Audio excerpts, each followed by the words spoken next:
Hello. Well, thank you for being here. Happy New Year. Happy 2023. I know that there are a couple of additional people coming in, and I also know that there are a number of people who can't be with us and who are watching. So welcome to you too. It's nice to know that you're out there. It's nice to be back. And it's nice to be with you. It's, in fact, deeply comforting to be with you and meaningful to be with you. And I appreciate us being here together. So thank you for being here. We're going to start with a few very brief announcements. And we're going to go through today's session. So, you need me to speak a little louder. Yeah, can you hear? Is this okay? We're going to go through this session in what really will be two parts. The first will be a slightly more extensive review of where we've been. And the second will be an indication of where it is that we're going with learning of some new material.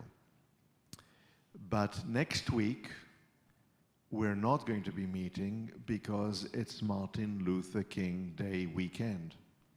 And it's a federal holiday. And we want to offer all of our employees, everyone here, the weekend, so that they don't have to work on a federal holiday. So we're not going to be meeting, so we're going to take a break next week, and we're going to meet the following week, and we're going to resume the following week. So what I'm going to do today is going to review, to start working on new material that I will then go back to in 2 weeks' time. That will be the launch of the next 10 or so sessions. 13 sessions that we will be holding, and we will be talking about how it is that we do this as we go. So I just want you to be aware.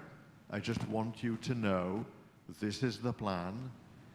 This is what we're going to do, and I look forward to doing this with you, to thinking about prayer and learning about prayer and thinking about these issues that really have been so important to me. So let's start with a brief review, as we always do. And let's talk about where we've been over the past 10 sessions. And what it is that we have started to learn about over the past 10 sessions. Let me seize this opportunity of the beginning of 2023 to really bring us back and to offer us a certain sense of framing and direction for where it is that we're going. We started with the daily morning blessings, the daily miracles, what are called the daily miracles in our prayer book. And if you recall, they related to 3 particular kinds of elements or aspects of our reality. The notion of the created world, the natural world, and the wonder of the natural world was one category. Another category, if you recall, was human abilities and capacities and strengths that are definitive of humanity, that in spite of pain, in spite of suffering, in spite of challenge, we're able to get up in the morning. We're able to face challenges. We're able to overcome certain challenges. We're able to continue to live. The fact that we're able to liberate ourselves and sometimes others. The fact that we're able to clothe the naked. that we're able to do certain things that we do in partnership with God, because in a sense, in this theology of the daily miracles, God is the source of the strength, the power that enables us to do these things. But the reality is our human nature, our very constitution,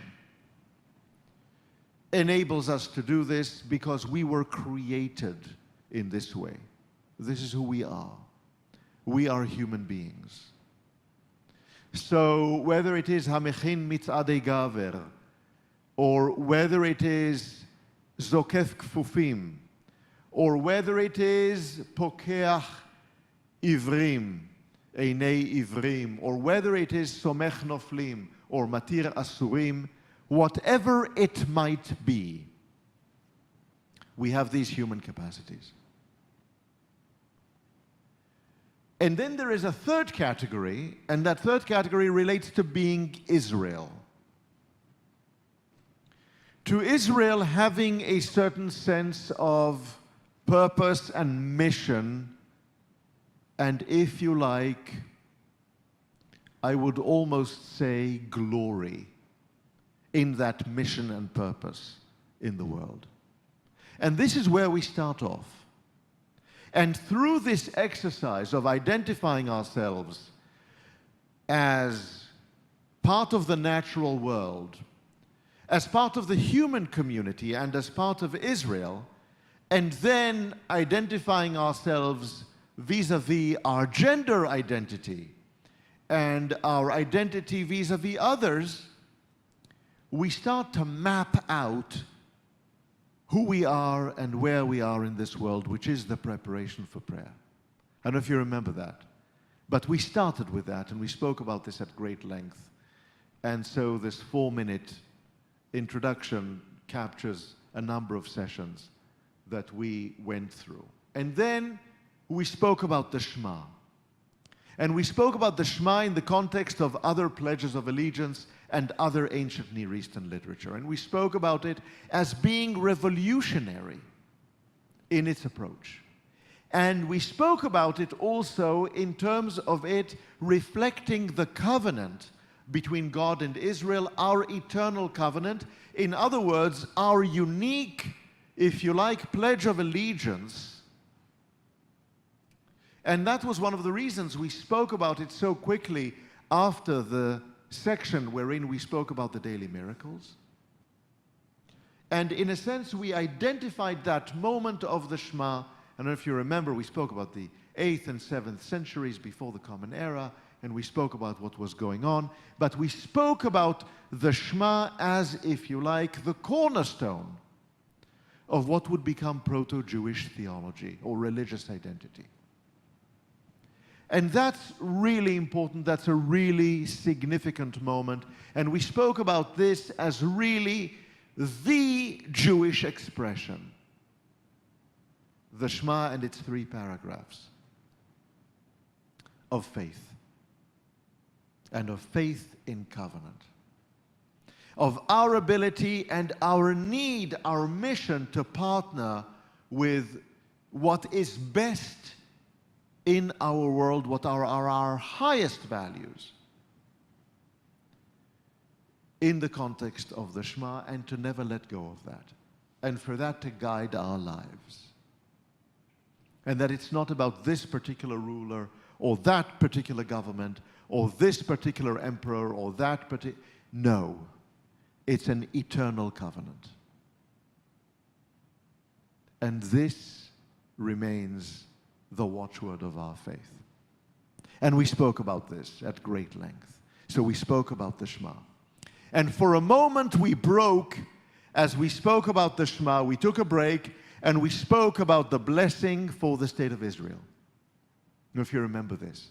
This was around November, late November, late November, early December, when we spoke about the 29th of November. And we spoke about that blessing for Israel and about the tension that arose in its composition, because it emerges out of various sources, including prayers for the government, prayers for rulers, prayers that were said and that were sometimes said through compulsion by people praying for their rulers and their governments, their kings, queens, and so on and so forth,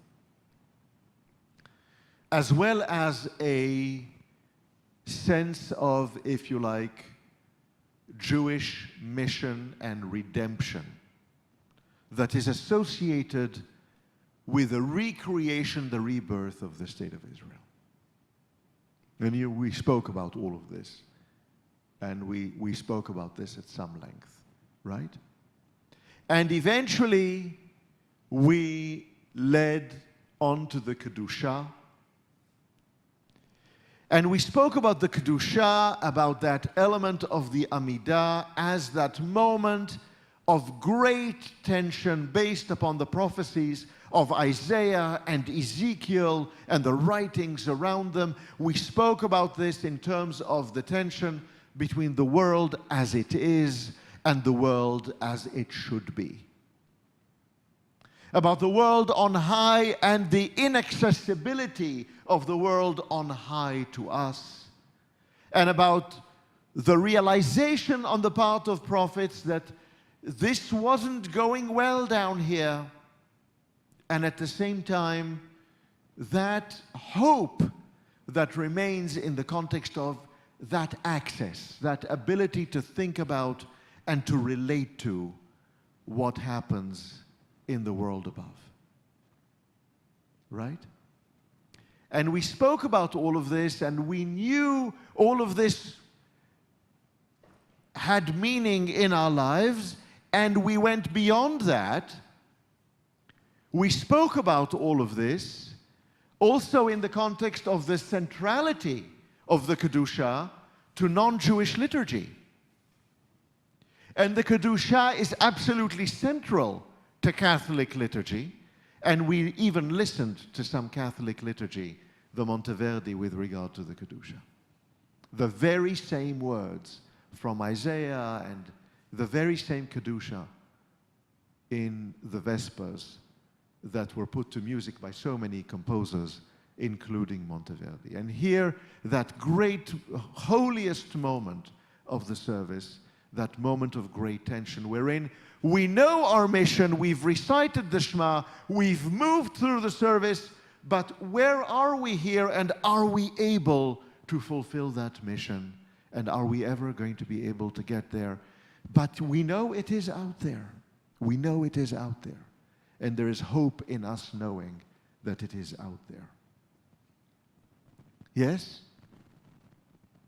Which led us to a discussion about the interfaith nature of our tefillah, and the recognition that our prayer and that our liturgy and that the Psalms and the biblical texts and the prophetic literature are not only core to our prayer, but really, in many ways, are the foundation stone for the entire Western cultural tradition in terms of its liturgy and religiosity, let alone Islam and others. So when we speak about our prayer and what are we doing with our prayer and why are we praying in this way, we can't only look to ourselves and within our walls. We have to think also about the implications, the ripples of our prayer, of our tradition, of our liturgy, of our texts in other cultures and other traditions. And we spoke about this. We're not alone. There are others around us, and they're our neighbors. And this is important. So now that we are thinking about all of this, the questions we might ask ourselves is, what's the overall direction? And here, forgive the spell check, this should not be an arc with a K. But what is the overall direction of our tefillah? What is the, if you like, the overall arc of our tefillah? What are the main themes of our tefillah? What are the main themes of our prayer? What do we learn about our prayer now that we have engaged in 10 sessions? What is it that we really take out of it? And let's go back to our central questions. What is this prayer? Are we really praying to receive something from some unseen neighbor upstairs? Is that what it's about? What are we really praying for? What are we praying to? Whom are we praying to? What is this prayer? And how do we engage in prayer? And what does true preparation for prayer mean? How do we come to prayer? And what is the tension that we, and if you recall, we spoke about this too at great length, that we sometimes feel between our need for spontaneous, deeply personal reflection and prayer and the ongoing use of the words of our liturgy. What is this prayer? Why do we pray? Why do we find ourselves back here again and again? What does it do for us? And what is unique and special about our prayer? What is a reflection of our tradition, of our values, of who it is that we are, of our identity that we express when we pray, that is unique to us? What is common to others? What is the overall, at the end of the day, purpose? What's the purpose of the exercise? How do we understand the purpose of the exercise? And then what is the language that we use? What does prayer tell us about ourselves, about our need to take a step back, to maybe take a step inward, to maybe self-identify, to maybe understand our relationship with a greater world, to maybe gain the strength, find the strength within us to face the day, to face the week, to maybe give thanks, express gratitude, appreciation for everything we have. What is it that we learn about ourselves and about our culture? And how do we go about this? When we reflect on prayer, how do we learn about it? What is it that we make of it? I think we're in a position to start answering some of these questions. I think that we can start to talk about this in a more meaningful way.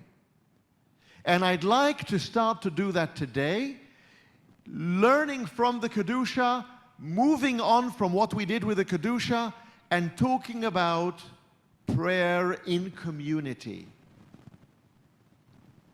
And thinking about prayer in community and really starting to more directly answer these questions. What are we doing? What does it tell us about ourselves? Why are we doing it?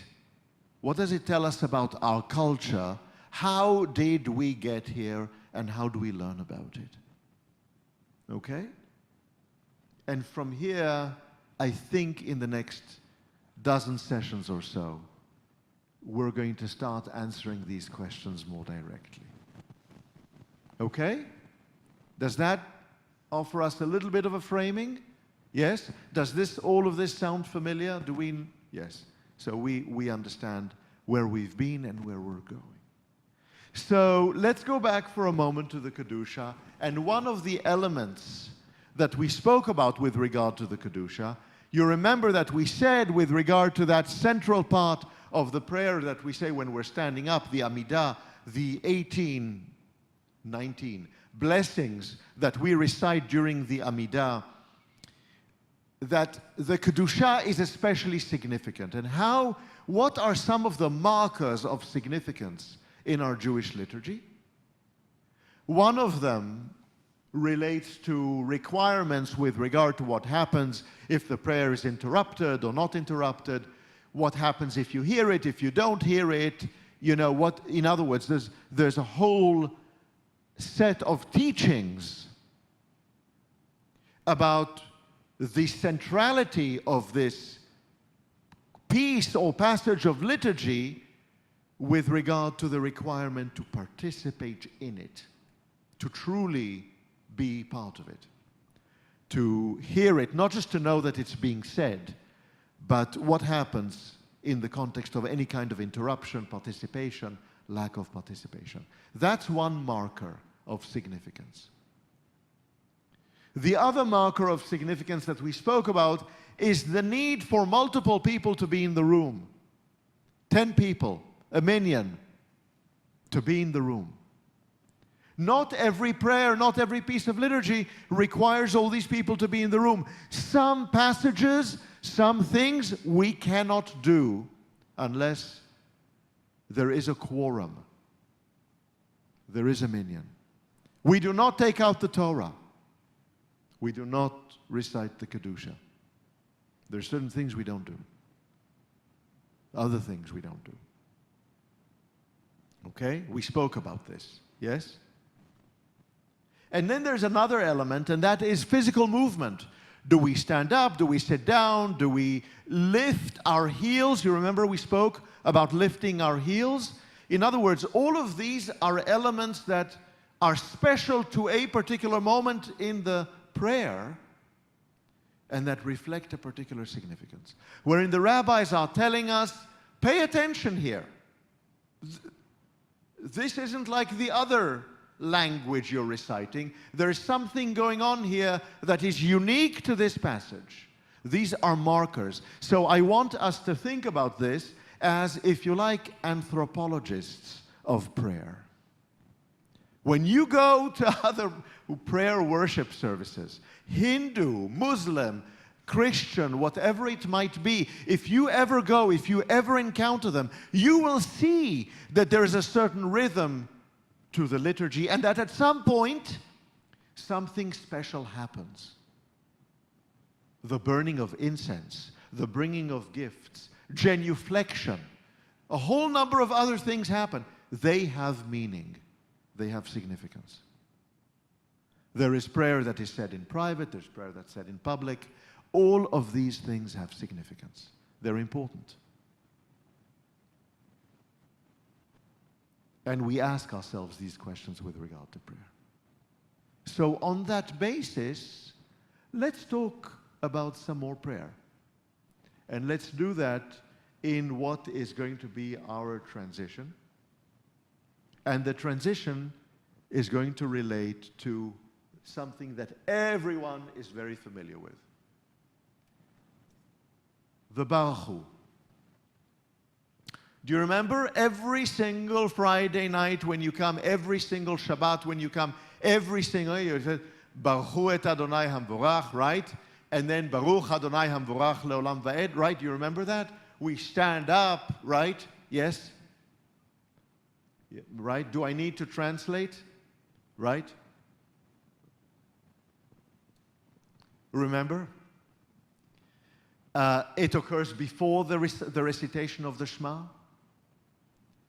And really, what most of us don't recognize is that this is the beginning of our prayer. Baruch Hu et Adonai Hamvorach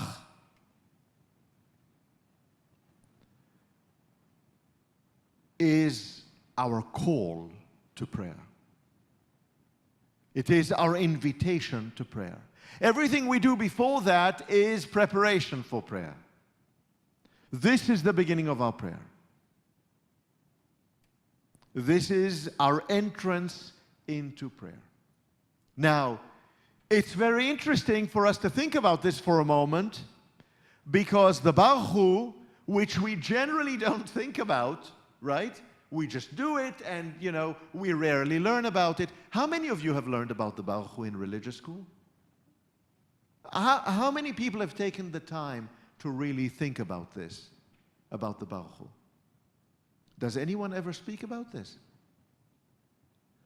So you'll be interested to know, or perhaps not, that first of all, the Baruch Hu has a particular requirement in terms of hearing it and participating in it, like the Kedusha,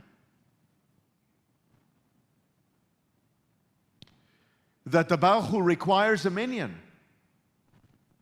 and that we have to stand up for the Baruch Hu and to bow down. In other words, there's a physical element to the Baruch Hu, which means there's something special going on here. Do you know where it comes from?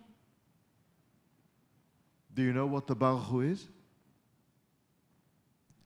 Let me share some of that with you. And let me focus right now, for today, not on the physical aspects of this, and not on the hearing and participation requirements of this, but today I'd like to focus on the communal aspect of the prayer. And what does it mean to us as Jews to pray in community through an understanding of the Baruch Hu and where the Baruch Hu comes from? Why are we doing this? Why are we coming to congregate? And what does it mean? Do some of you have Bibles? Good. So we are going to go to Chronicles 1, Divrei Hayamim Aleph, Chronicles 1, and we're going to go to the very end of the book. The book ends at the end of chapter 29. So I'm going to actually start at the end of chapter 28 because I'm not going to talk about the division of the chapters, but the chapter actually, for me, the segment starts a little bit before that, and I'm going to take us through snippets of that language of that chapter. And we're going to talk about this for a moment, and what we're going to talk about, I warn you, is not going to be so straightforward and happy at all times, but it's going to be elevating. So what page are we on for 1 Chronicles, toward the end of the Hebrew Bible, 1 Chronicles, chapters 28, 29. Does anyone know? Does anyone have a page number? 15? 69. Page 1569. Thank you. This is the end of Chronicles 1, is also the end of David's life, King David's life. And it's all about King David's legacy. You remember last time around, we read King David's last psalm, his last prayer. This is the end of his life. And the end of his life and his legacy. The great Davidic legacy, the great legacy of what will become the Davidic dynasty. Right? And in the context of that legacy and of that dynasty, of course, Solomon's building of the temple in Jerusalem. Right? And what does the chronicler want us to do? The chronicler wants us to recognize that King David had a huge part in the building of the temple. That in reality it was King David, we are reminded, who wanted to build the temple, who could build the temple, who started preparing for the building of the temple, but the temple would only be built by Solomon, not by King David. There's a lesson here for our lives, I think, about our big plans and what sometimes comes true and what sometimes has to wait for others to do. But let's go to chapter 28 and take a look at what happens in chapter 28 towards the end of the chapter. We start there in chapter 28. It's, I think, verse 29. Let's take a look at that. King David now offers his, if you like, spiritual will to his son Solomon, and says to Solomon the following: be strong and of good courage, and just do what you have to do. Do not be afraid or dismayed, For God is with you. God will not fail you or forsake you till all the work of the house of God is done. Do not give up. I could not do it. You go out and do it. Have faith, have strength, have courage. Don't fail. Don't give up. Don't stop. Just do what you have to do. Keep doing it. Don't stop. There will be obstacles. Go ahead, do it. A father tells his child. Yes? This is the end of chapter 28. Beautiful. And I could recite the Hebrew. It's beautiful Hebrew. Neither here nor there for us here. But the meaning of this comes through. And the parent speaking to a child. Go do this. This is important. It's an important mission. Do it. Right? And then it gets really interesting. Because they're in public. David is a king. And Solomon is about to become a king. And where do we find ourselves? What happens here, right? And here we're in chapter 28, moving into chapter 29. And David says to Solomon, look, you have all the priests and the Levites, all the people in the service in the house of God. All of them are willing and are skilled, and the officers of the people, you have a whole administration. You have a whole group of people. All the priests, all the Levites, all the officers, all the administration. They're here. Use them. They will help you. They're all skilled. They're all good people. All of them will help you. You don't have to do this alone. Do this with others. All of these people are here to do this with you. Right? And then David turns to the community, to his administration, to his government. And look at what he says to them. Oh, look, God chose my son Solomon, but he's young. He's inexperienced. He's a lad. Look, but God chose him. He's the chosen one. He can't do this on his own. He can't do this on his own. Help him out, right? Because at the end of the day, this is not a task for one person. The building of the house of God is a task for the whole community. It's a collective task for the sake of God. No one can do this on their own. My son Solomon is not going to be able to do this on his own. It's just not going to work. Yes? So David speaks for a moment to Solomon, and then he turns and he speaks to the other people, and then he's back and forth speaking to Solomon and speaking to the community and saying to Solomon, work with them, and saying to them, work with him. Right? This is the last chapter of the book. This is it. This is the end of King David's legacy. Yes? Has anyone ever seen this before? Has anyone looked at this? No? It's actually very moving. It's a very beautiful chapter. And I'm only going to go through snippets of this, little pieces of this. But we're doing this for God. It gets better.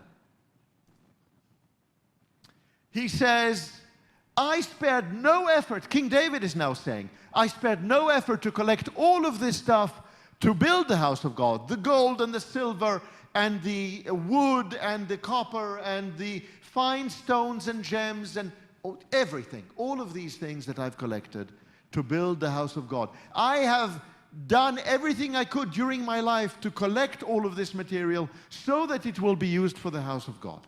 Yes? And now what am I asking? Contribute. You people, you know, I'm contributing my part. Do your part. This is community. We're building a temple. This is not for one person. This is much bigger than any one person. Everyone has to do this together, right?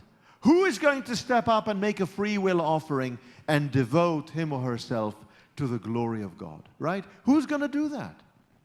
And everybody steps up. Everybody comes in and everybody donates. And before you know it, this huge store of gold, silver, copper, gems, the finest wood, the finest leather, all of this is collected to build the house of God. Isn't this wonderful? Is this wonderful? Yes? Don't you love it? This is community. This is what it means to do things together. Look at what can be achieved when everybody works together. And all of the supervisors and all of the heads and officers of the tribes of Israel, everybody stepped up. Right? And then David so far spoke to Solomon and spoke to the people. Now David speaks to God. And David says to God, you know, blessed are you, sovereign, God of Israel, our parent, from eternity to eternity. I put this here in this kind of highlight because it should sound familiar, and I'm going to get to it in a little bit in a different variant. But everything that we have here, all the gold, all the silver, all the copper, all the gems, all the wood, all the leather, you look, we gave it as a free will offering. We gave it from ourselves. We've dedicated ourselves to you, but it's not ours.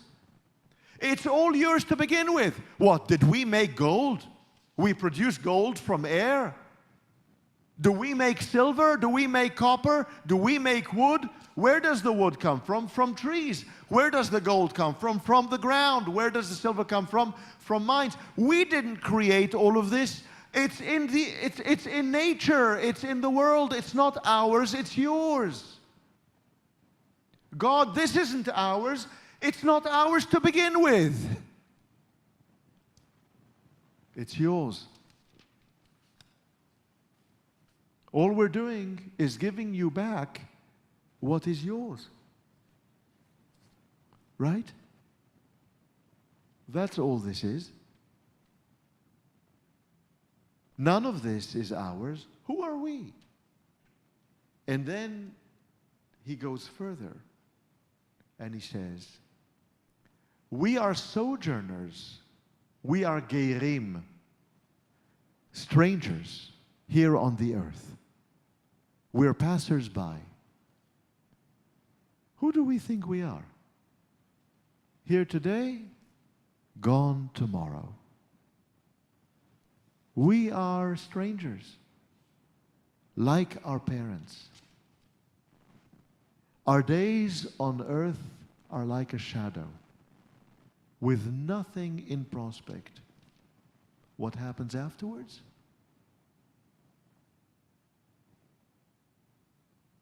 Right? So, sovereign our God, all this great mass of wealth that we have laid aside to build you a house, it's all yours. What is lasting in the world? Are we lasting? Right?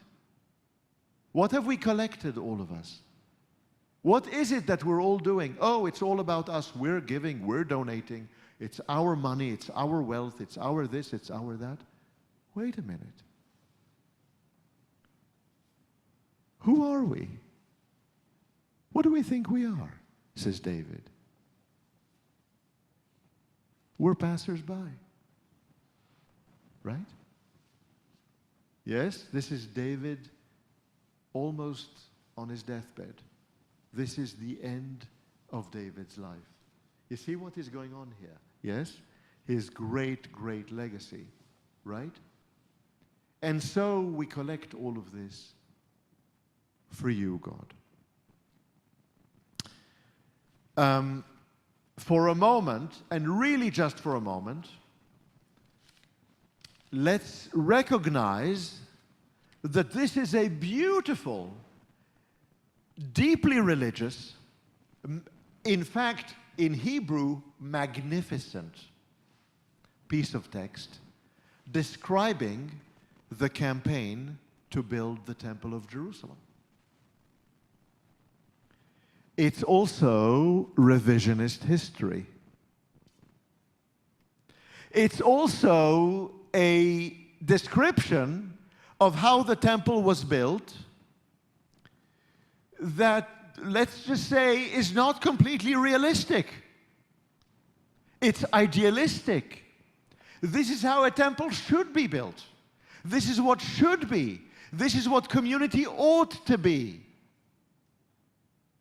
But if you go back to Kings 1, the book of Kings 1, remember, after Deuteronomy, Joshua and the Judges, and Samuel 1 and Samuel 2 and Kings 1 and Kings 2, right?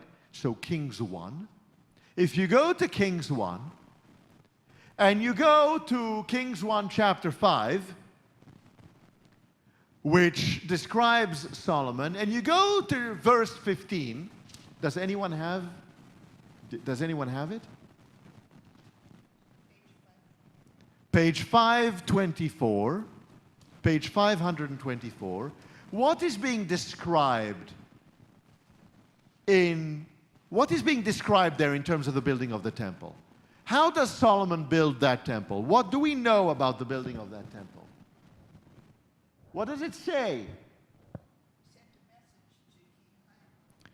So here, why don't you, so that I give my voice a rest for a moment. Do you want me to read it or just say Yeah, it? why don't you read it? King Hiram of the Tyre sent his officials to Solomon when he heard that he had been anointed king in place of his father. For Hiram had always been a friend of David. Solomon sent this message to Hiram: "You know that my father David could not build a house for the name of the Lord his God because of the enemies that encompassed him, until the Lord had placed them under the soles of his feet. But now the Lord my God has given me respite all around. There is no adversary and no mischance. And so I propose to build a house for the name of the Lord my God, as the Lord promised my father David, saying, 'Your son, whom I shall set on your throne in your place, shall build the house for my name.' Please then give orders for cedars to be cut for me in the Lebanon. My servants will work with yours, and I will pay you any wages you may ask for your servants. For as you know, there is none among us who knows how to cut timber like the Sidonians." When Hiram heard Solomon's message, he was overjoyed. "Praise be the Lord this day," he said, "for granting David a wise son to govern the great people." So Hiram sent word to Solomon: "I have your message. I will supply all the cedar and express logs you require. My servants will bring them down to the sea from the Lebanon, and at the sea I will make them into floats and deliver them to any place that you designate to me. There I shall break them up for you to carry away. You, in turn, will supply the food I require for my household." So Hiram kept Solomon provided with all the cedar and cypress wood he required. And Solomon delivered to Hiram 20,000 cores of wheat as provisions for his household, and 20 cores of beaten oil. Such was Solomon's annual payments to Hiram. The Lord had given Solomon wisdom, as he had promised him. Right, okay, so who provided the wood for the temple? The people of Lebanon, through agreement between Solomon and Hiram. And who were these people who provided the wood for the temple? They were the slaves of Hiram and Sidon, who worked with the slaves of Solomon. and who brought the wood for the temple all the way through the Mediterranean from Lebanon to the land of Israel, right? Was it all donations? Was it all goodwill? Is this how temples really get built? Is this how the work really gets done? You see the difference here, yes? And you see that part of what was done here was done because David had subdued his enemies, and there were all of these people, there was peace, and, you know, there were allies, and you could bring goods from the outside.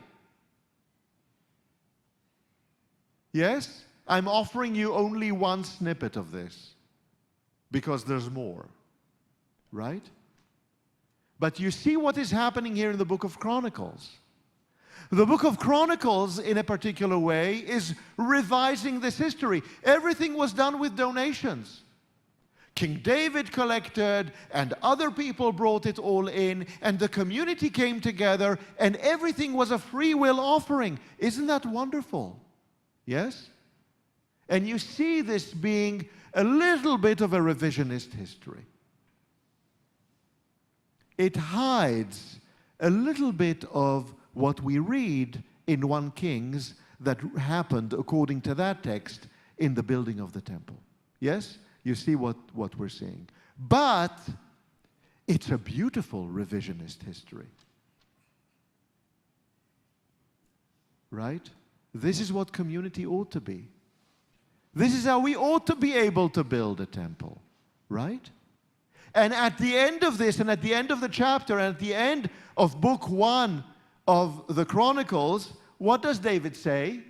David says to the whole assembly, now bless the sovereign your God, Baruch et Adonai, right? He says, and all the assemblage blessed the God and their parents, and bowed their heads low to the sovereign ruler, right? What did they do? They blessed God. David called them to bless God. They blessed God, and they bowed their heads. Does this sound familiar? This is the end of Chronicle 1. This is the locus classicus. This is the place from which our Baruch Hu comes. This is the inspiration for our Baruch Hu. And what is the inspiration of our Baruch Hu about? It's about this aspirational sense of community.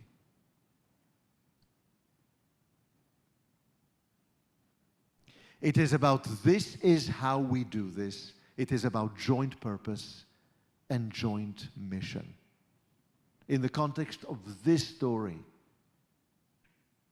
as what we want to believe and want to understand to be King David's legacy. Now, is this true? Did King David die without enemies?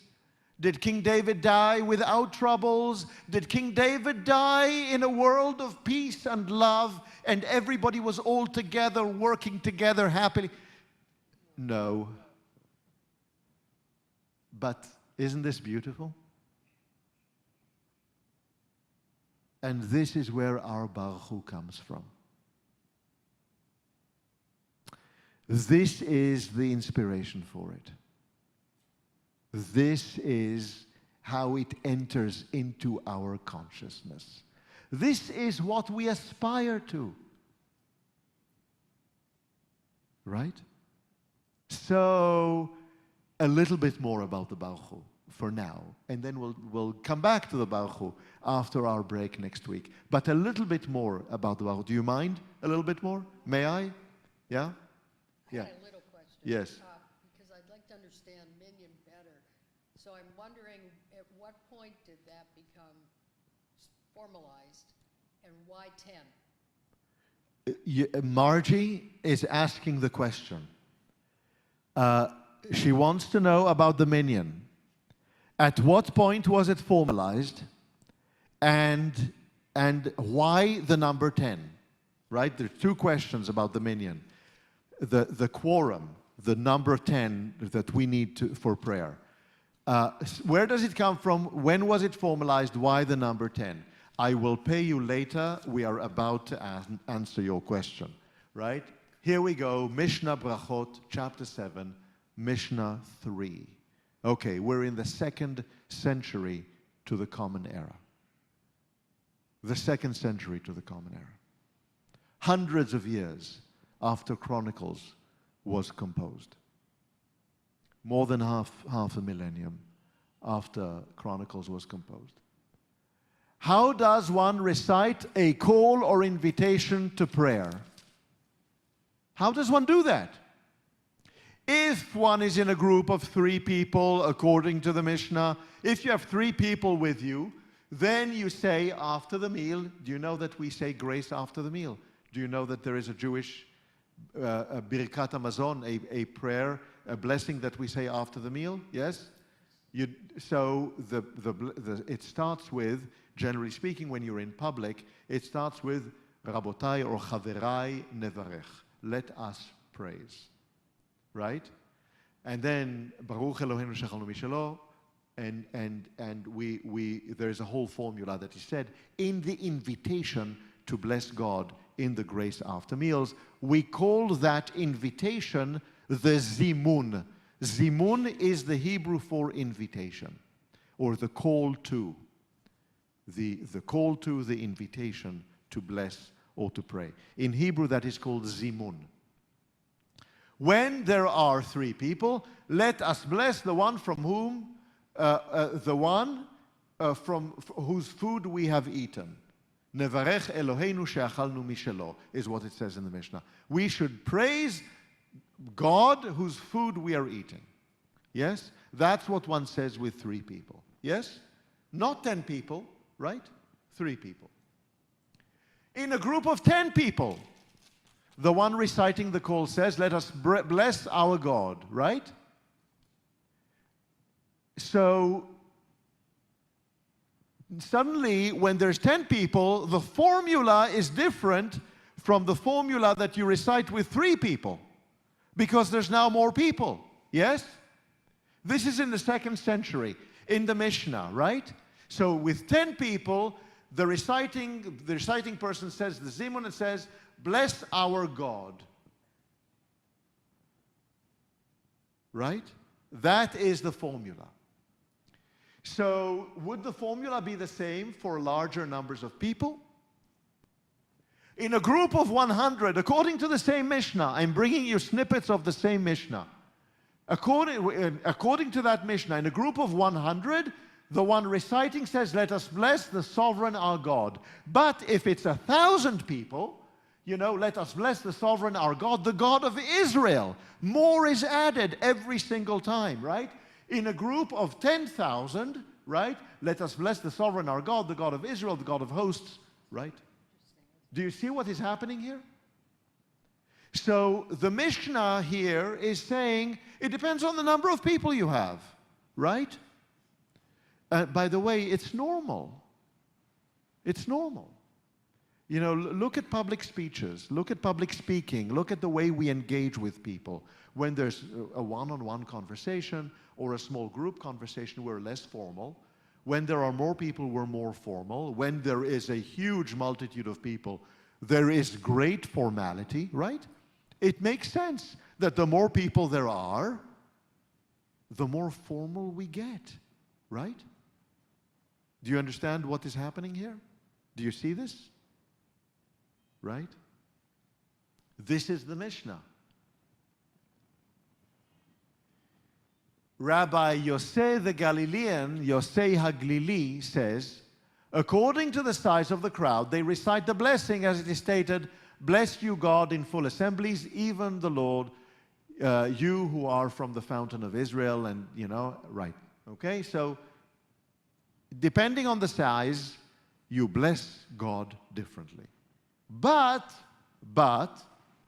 Rabbi Akiva says, there are no distinctions on the basis of the size of the crowd.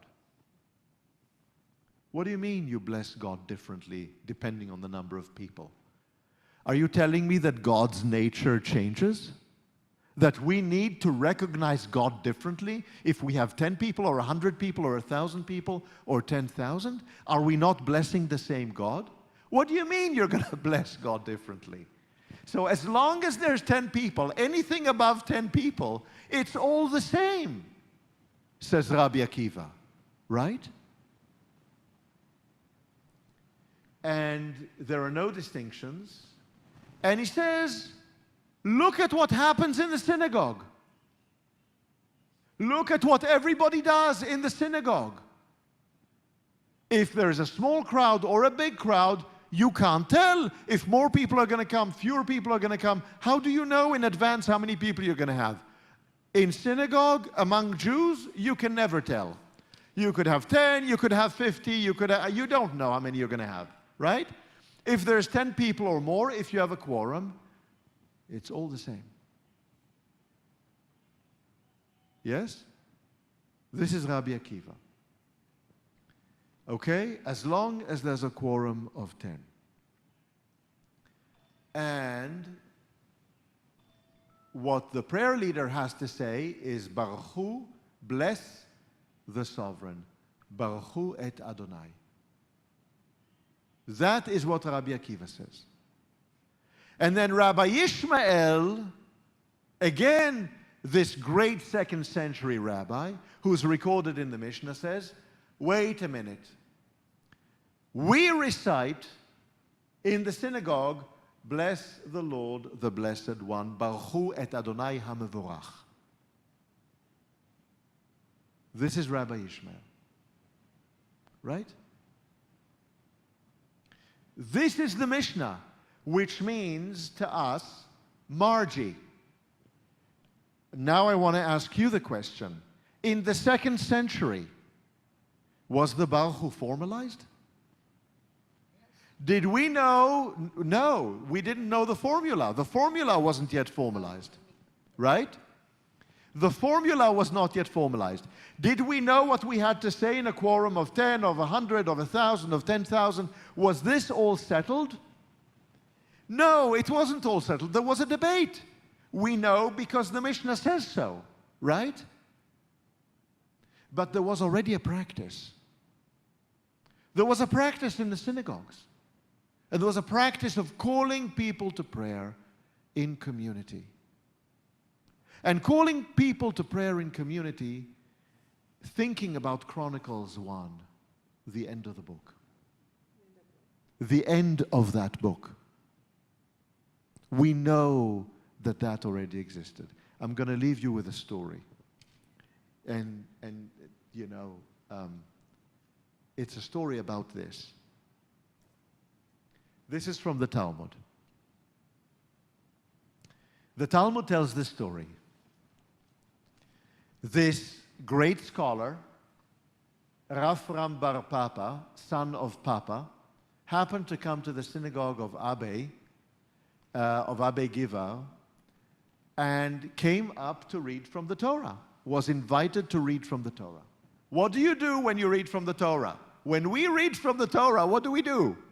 We recite the Baruch Hu, right? Baruch Hu et Adonai HaMevorach, right? Yes? Yeah? Every time we read the Torah. And when do we read the Torah? Only when there's 10 people or more, right? You can't take the Torah out if there's not more than 10 people.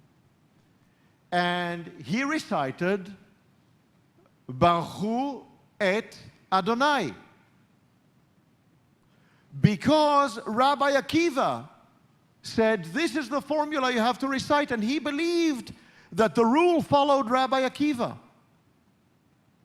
Halakha generally follows Rabbi Akiva. He believed he was following the normative practice. And what happened in the synagogue? Everybody started shouting. Everybody screamed at him. Everybody responded. And what did they respond saying? The Blessed One, HaMevorach. Everybody responded saying HaMevorach. Right? In other words, there was a practice here in the synagogue. Right? Which is the practice that follows Rabbi Ishmael. Yes? Okay? Now, when does the story take place? On the basis of the personalities. When does this take place? In the 4th century to the Common Era. Right? Okay?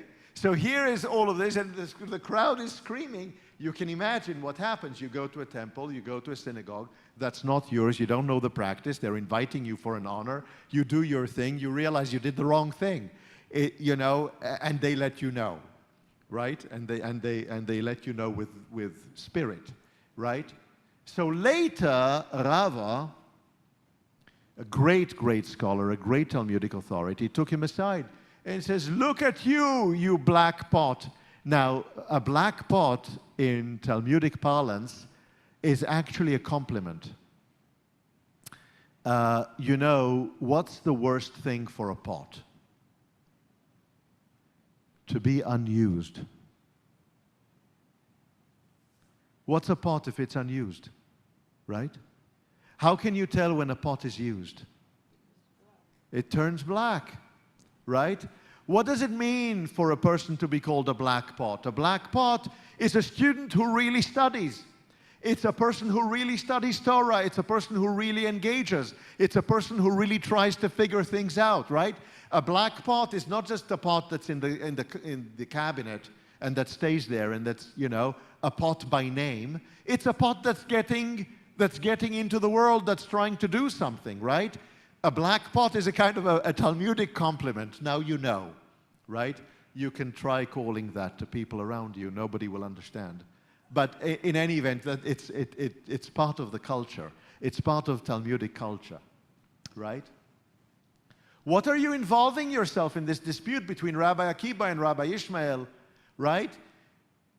If you recite Rabbi Ishmael's formula, Rabbi Akiva's formula is included in it. You're already fulfilling Rabbi Akiva. So what are you doing assuming risks? You might as well, do the longer formula because the shorter one is included. It's already in there. What are you getting into this dispute? What are you trying to figure this dispute out, right?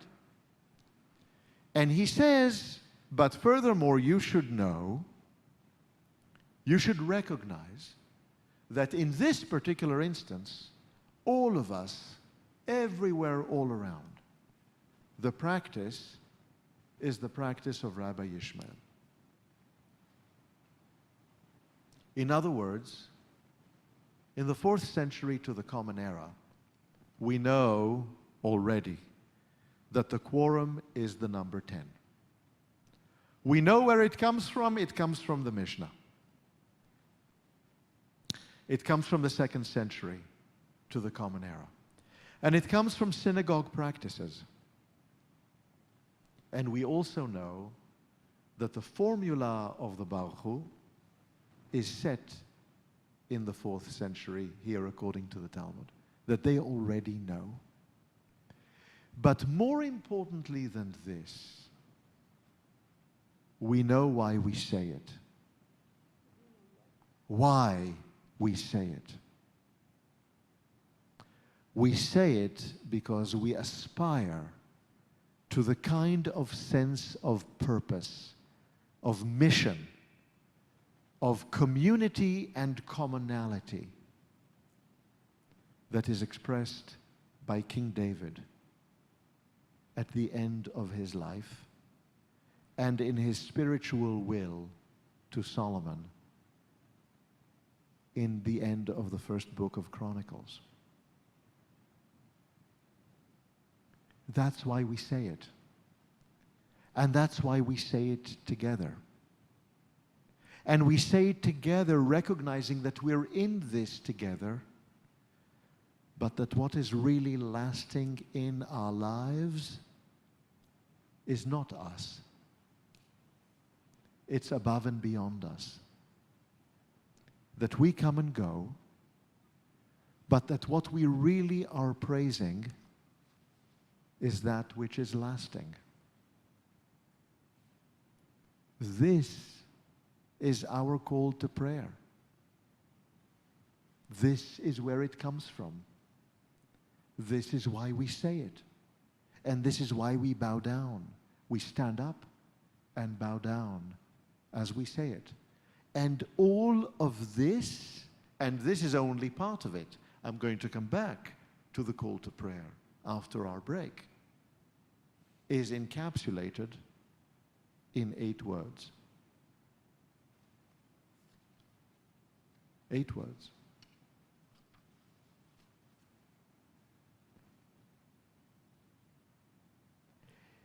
So I want us to start not only thinking about what our prayer means and how we got to our prayer and where our prayer truly comes from historically and liturgically, but what's the meaning here?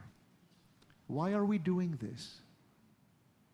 And why are we doing this in terms of formulae that we keep reciting, not always knowing what they're about?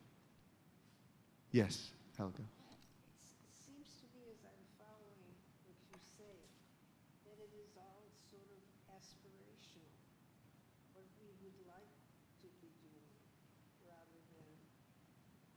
Well, when there are 10 people or more around you, and there are 10 people or more around you, and we say this, and we do this, then yes, it's aspirational, but it's also an expression of community here and now, as you're doing it.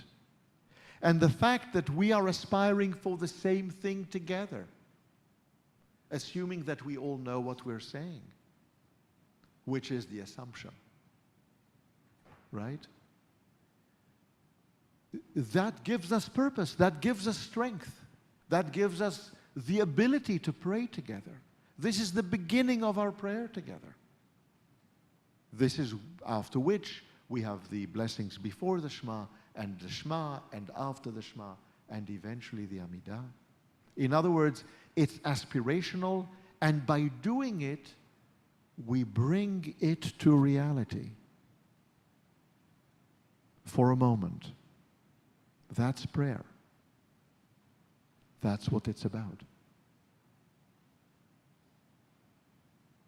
Anyone else?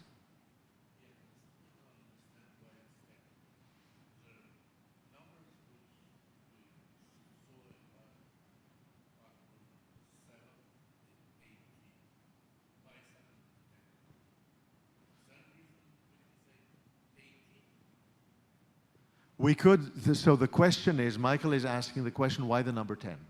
Where does the number 10 come from? You know, there are 7 days of the week. 7 is an important number. There are 12 tribes. There are 18. 18 is an important number. Chai. Why 10? Why did we land on 10? What is this whole notion of 10? The answer really lies, and I'm going to be very brief about this, but we can talk about this much further. It's actually quite interesting. The whole notion of the number 10 comes a little bit late, but already occurs in the Hebrew Bible, right? Where does it occur in the Hebrew Bible? Where is the place where it occurs in the Hebrew Bible? The 10 Commandments, the Decalogue, right? 10 spies, too. Weren't there 10 spies? 12 spies. There are 12 spies for the 12 tribes, right?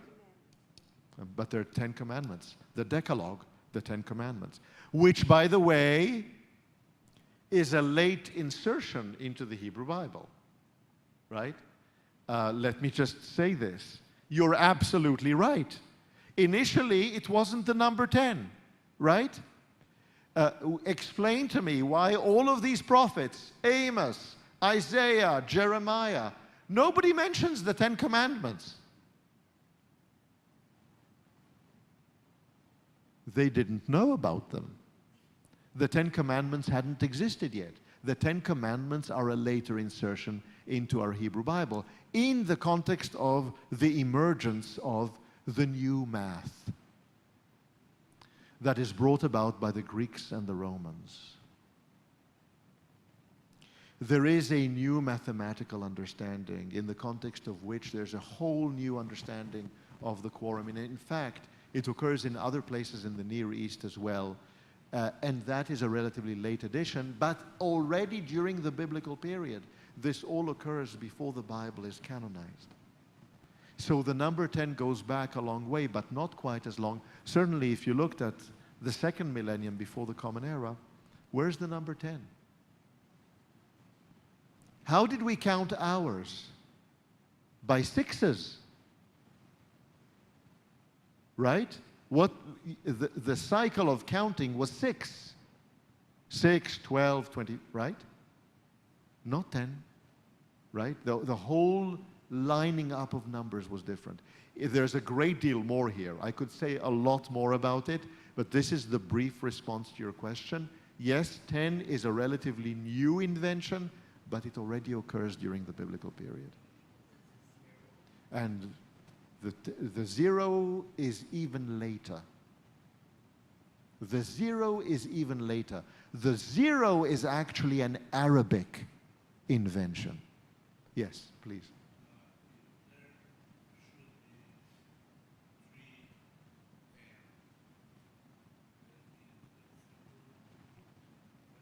A single individual cannot do the Baruch Hu. You can pray, but not the Baruch Hu. You cannot take a Torah out of the ark.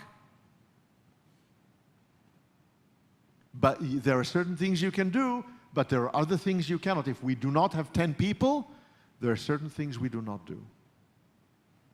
Yes? Friends, I wish you a good, fulfilling, healthy 2023. I thank you for being here. We will not see you next week, but we will see you the week after, and I will come back to this and add more to the Baruch Hu, and then we can move on. Have a good week.